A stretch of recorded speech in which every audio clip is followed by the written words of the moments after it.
Hello, my name is Maria Bezubova and you're at my channel Fertilizers Jazz. Here we talk about events, trends, technologies in the world of fertilizers and agriculture.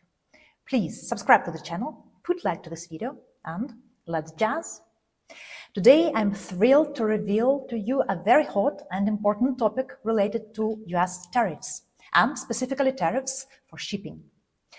As you know, US imposed tariffs at Chinese-built vessels and companies that operate Chinese-built vessels to enter US ports. And these tariffs were shocking for the industry from the very beginning when first announced. However, last week, more mild regulation and actually detailed versions of these tariffs was published by a US trade representative. And in order to understand the details of this regulation and its impact at global shipping and specifically shipping of fertilizers, I'm happy to host again a cool guest, Gennadiy Ivanov, co-founder and general manager of BPG Shipping. I'm happy to welcome you, Gennadiy, and thank you very much for joining me today. Yeah, good day, Maria. Thanks again for invitation. I'm very happy to be here. Since our first interview, I'm watching your channel, very interesting and very updated and advanced information. Thank you very much for your job. Thank you, Gennadiy. Today, I wanted to discuss with you, with an expert in shipping, news that became very, very hot now. This is the part of US tariff big news that boosted the whole world about a week ago or like 10 days ago. So this is the part of this general tariff story, and it is related to Chinese-built vessels tariffs when they enter US ports, and all story related to this. So I propose to start with the history, or let's say the roots of this tariff question. US administration told that the key goal of this new regulation is to bring back shipbuilding to the US and, as usually, make American shipbuilding great again. So can you please explain what is the current situation with shipbuilding globally and in the US specifically, and what is the China role in it? So why this regulation happened? And is that true that Chinese shipbuilders in fact dominate global industry? Okay, so poor shipping last years suffering a lot with new challenges. In past, we had seasonality, we had supply demand, we had to focus on China import. So the fundamentals were more or less clear. Since, let's say, COVID time, later on with change of routing of vessels due to a situation with Panama Channel, later on with Red Sea, and of course with war in Ukraine, in Black Sea, we could face a lot of bottlenecks to appear. And the shipping industry is like shaking constantly last number of years. And of course, these tariffs will create extra bottleneck. And of course, this like any bottleneck, it will affect on shipping, on supply demand. So as we could see that the shipbuilding industry in the USA is really suffering, and since 1950 the industry is declining. As understood, in 1920 USA implemented the so-called Jones Act to subsidize the local shipping. And since that time, actually, the industry did not develop at all. And in contrary, China in 2002, China built only 8% of worldwide tonnage. But now China took position of about 50% of global tonnage, so shipbuilding capacity. So since that time, China constantly invested in this industry. And it's very interesting to observe how did Europe behave in this respect, because Europe also had a lot of shipbuilding capacity, and Europe simply accepted this because vessels which were built in China, Korea, Japan were relatively cheaper. And Europe focused on, let's say, high-tech vessels like military vessels, some scientific vessels, and so on. So basically, they accepted the new paradigm that they have to order vessel in Far East and then build up own fleet and controls and who sets the controls for the whole fleet in Europe. And we can see like the biggest container company CMA is based in Geneva, and the rest like top five companies are based in Europe in terms of containers. In terms of dry bulk, we know that Greece controls about 30% of worldwide fleet, and that's how the market developed. And regarding the US Gulf, there are operators, okay, about if you're talking about dry bulk, because I represent, let's say, dry bulk, and there are big dry bulk operators. But what, as far as could see, the most of the fleet was built in China as well. So let's say America lost control for shipbuilding comparing to China. Okay, I see. Thank you. You mentioned that US implied some help to the domestic shipbuilders recently. So did it help somehow or not? Okay, in 2024, they started hearing. They have like Section 301 of the Trade Act of 1974, and it provides a mechanism of addressing unfair foreign practice which may negatively affect USA commercial business, let's say. So they implemented the hearing about this, that China dominate in shipbuilding industry, in shipping sector, in shipping segment. And since that year, they have very special, of course, protocol. We will not stick to this because we need actually the results of this, how it will affect. We need to analyze, I think, how it will affect the industry.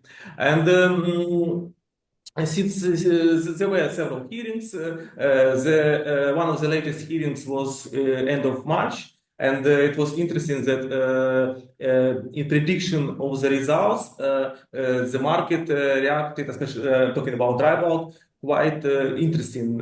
Interesting means market went up for the tonnage which was built not in China. For example, we had at the time Korean-built vessel, and surprisingly, in Mediterranean for direction US Gulf, we started to receive quite premium rates.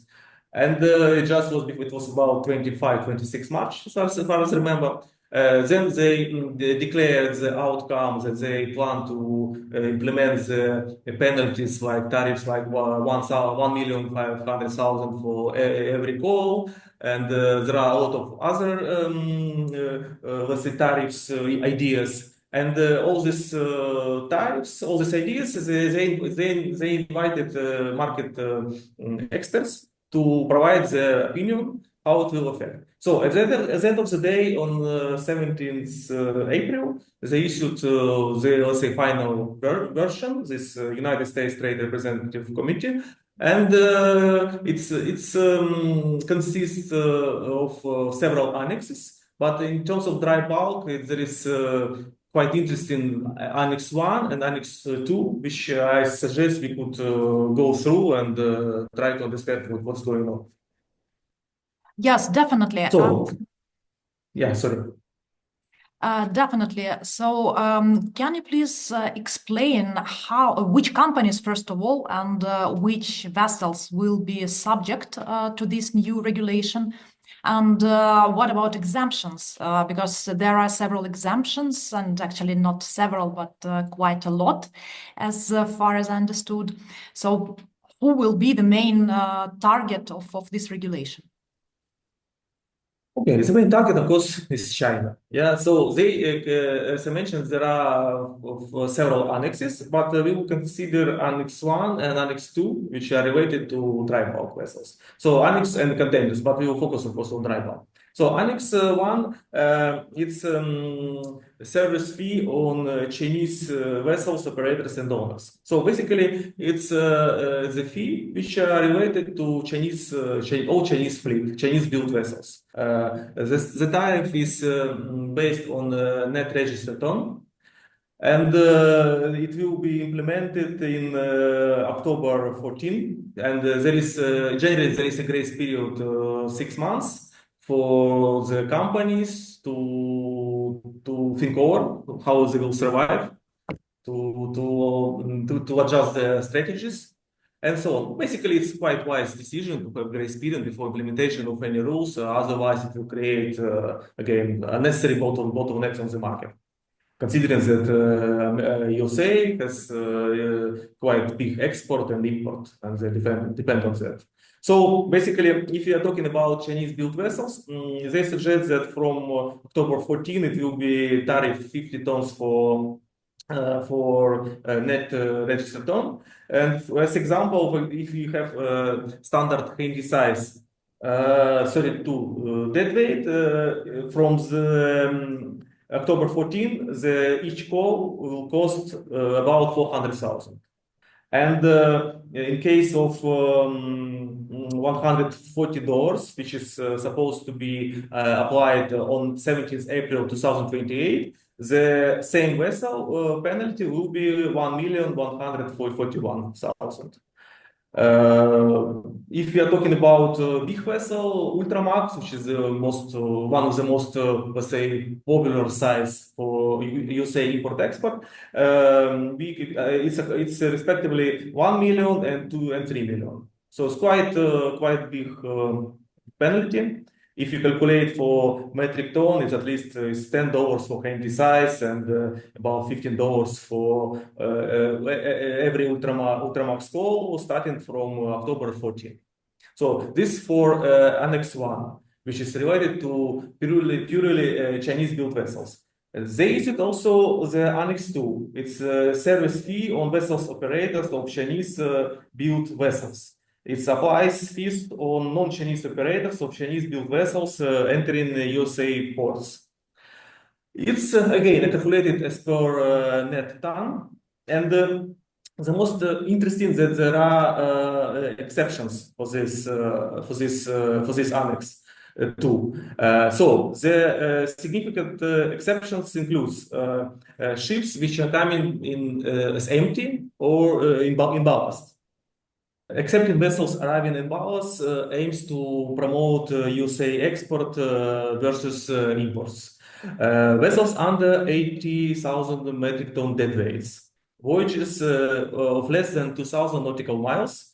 It's because of to promote regional trade. And regarding restriction of 80,000 deadweight, we will talk a little bit later. It's quite interesting regulation exceptions.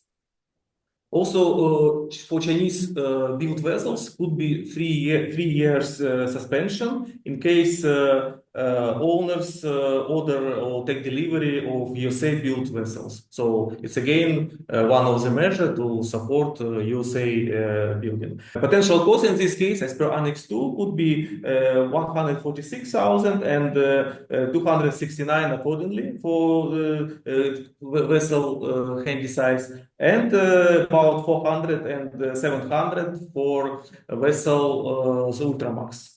So as we can see, as per Annex 2, the tariffs much softer, and there are several very important exceptions. So we can see that the committee finally took into consideration different opinions, and as to me, they issued quite fair under circumstances the final documents, final tariffs. I see. Thank you. So my first, most obvious question is how, in general, do you think that it will influence the flows? Meaning, is there any opportunity for carriages to take some different vessels, for example? Can they exchange their Chinese-owned vessels to some other vessels and use them only on the routes which go to the US. Is it theoretically possible at all? So the consequences, as to my opinion, I was thinking a lot about this, also analyzing the different materials issued beneath on the market, also considering our past experience since 2006 about these bottlenecks. Um, First question, how it will affect, whether it will affect in short term only or in long term only. This we will see in due course. So maybe we'll have to arrange another interview to see the results of this closer to the end of the year. So, but from the experience, any cost which owners could bear could be included in the freight. We could see this when piracy started in 2009. So all piracy costs, all insurance costs were included into the freight. Same with extra insurance for calling vessels of Ukraine. Same during deviation via Cape of Good Hope when Panama Channel was affected. Same when Europe implemented CO2 tariffs. So all this being included in the freight, it means end customers will have to pay. In any case, it will create, I think owners will stick to Annex 2 because there are more options for exception. Yeah, and most probably it will be created somehow the two-tier global shipping system, USA friendly and USA penalized fleet, let's say. I expect that within this grace period, it will be a big movement, a relocation. So Chinese fleet will proceed to Pacific side, and from Pacific side will be relocation of Korean, Japanese built tonnage to Atlantic side. However, it's not a chess game. You cannot just ship vessel from one position to another position. You need to find the cargo. Vessel will not ballast, definitely. Okay, Panamaxes could be, but Supra, Handysize, the pattern of trading excludes ballast, let's say. So 6 months from one side could be enough. From the other side, I expect closer to the dates, it could be some tension, could be some spike in freight rates as well. Also, we should consider that due to penalties, tariffs for CO2, for emissions, not all, let's say, Korean and Japanese vessels would like to reposition to Europe. So it will be quite a big mess, I think, closer to Q3, Q4. So let's see how it will be implemented. But in any case, we'll get a lot of potential bottlenecks through the global shipping map. Also, we could expect that Chinese owners will relocate and open branches in Europe, in Singapore. Already Singapore is growing up because a lot of Chinese companies opened offices there and operate from Singapore. Some Chinese companies already have a representative office in the UK. So it's also could be interesting how USA will interpret when there is Chinese company with office in UK, and then officially when vessel enters USA, the operator will be based in UK. Let's say it's a question I think also we need to find out further, and maybe USA will provide us a market with additional comments regarding this. Also, to my opinion, there is a very interesting rule regarding restriction for 80,000 deadweight vessels. The thing is that most of Panamaxes are 82,000 deadweight. The type is so-called Kamsarmaxes. So by restricting this type of tonnage, it means that Ultramax will be more popular, which means the shippers will need to split the parcels and to accommodate up to Ultramax size. And of course, it will increase ton miles, and of course, it will increase the freight. So it's very interesting why you say did implement such rule for 80,000. I expect they will change it up to 80, 85 at least to have broad variety of tonnage which could be exempted from the tariffs. Also, interesting restriction regarding the ballasting vessels. The thing is that the trade pattern for USA business in generally, it's comparing, for example, Brazil and Argentina when a vessel ballasting towards loading ports. In USA, vessels usually arriving with some cargo. We call it some like backhaul cargos. So it's also interesting rules about such vessels, and I expect that USA may adjust and get such rules more favorable, considering these remarks. I see. I see. Thank you. Everything that you said until now looks like it will cost money. I mean, putting vessels from one basin to another or decreasing vessel size, of course, it comes with a cost. So you mentioned already some orientation, let's say, of extra costs of $10–15 per ton. Is that correct number that you expect? This cost in case no exception at all. Just vessel arrives with a Chinese vessel with some operator. As I mentioned, even USA operators operate with Chinese built vessels. So in this case, the costs are like I mentioned. But I think that it will be most probably it will be attempts to avoid this cost at all. So the cost, the increasing of freight cost will be, let's say, somehow artificial. It means because of bottlenecks, because of change of supply demand and some particular area, some particular time, the freight could rise. Again, like I mentioned, whether it will be for short term or long term, we will see. But again, from experience, when some new rules is being implemented, like 2020, we remember it was Gulf Cup. As soon as this new rule is implemented, first, let's say, couple of months, there is a boom. Later on, all counterparties find the ways how to minimize the cost. So I expect, let's say, by end of Q1 2026, this rules will the way how to adopt these rules will be found, unless you say we will implement new tariffs, new rules.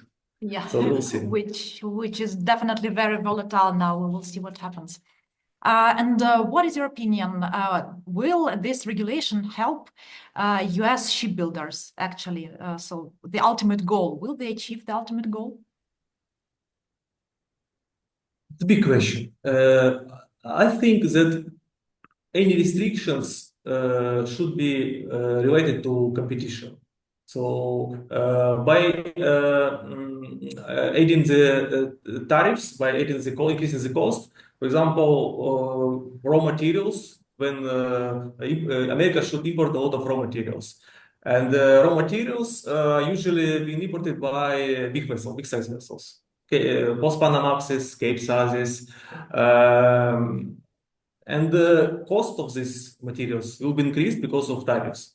So in case you build the vessel, it should be competitive. The price should be competitive. So by having expensive raw materials, by having expensive labors, it's a big question mark as to me. Again, I'm not in USA. I cannot be 100% sure.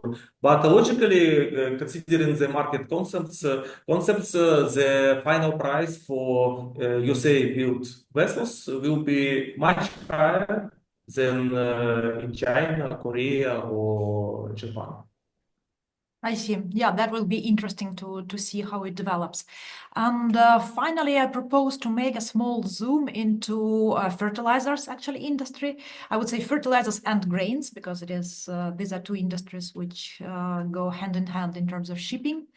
How do you think it will affect specifically our industry, specifically these vessel sizes and specifically these operators that are mostly operating with US? What is your opinion?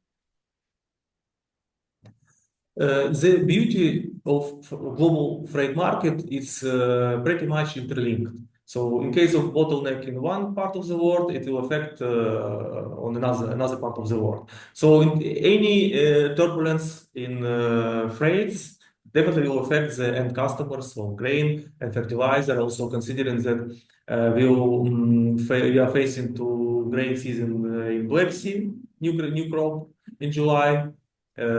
We have still tension in Red Sea. And in 2025 also we should consider such factor like dry docking. In 2025 there is record number of dry bulk vessels must obliged to go to pass dry dock to go to China. Most of the vessels are going to China, so it will again create some from one side artificial flow to China of Chinese built vessels, but in China for dry docks not only Chinese built vessels going there. So most of the fleet now heading on to China, and it also will probably create some disbalance of tonnage in Pacific and Atlantic. So it will be very interesting times. So 2025 started very depressively. January, February was very negative, very low freight market for owners, for operators. They suffered a lot. Now it's a little bit better. So let's say it's more or less healthy. But let's see what we will see in Q3 and Q4. So 2025. Yes, that is definitely an interesting time. And I propose to get together in some time, maybe in a quarter or two from now, to see what is the effect and how significantly these regulations impacted the global shipping industry, and specifically fertilizers and grains. I want to thank you very much for your expertise and for your opinion. And I wish all the best to BPG Shipping and, of course, to you. And hope to see you soon here in Fertilizers Jazz. Yeah, thank you, Maria. Thank you very much. Thank you for watching. As usually, I will leave all credentials of Gennadiy and BPG Shipping in the comments.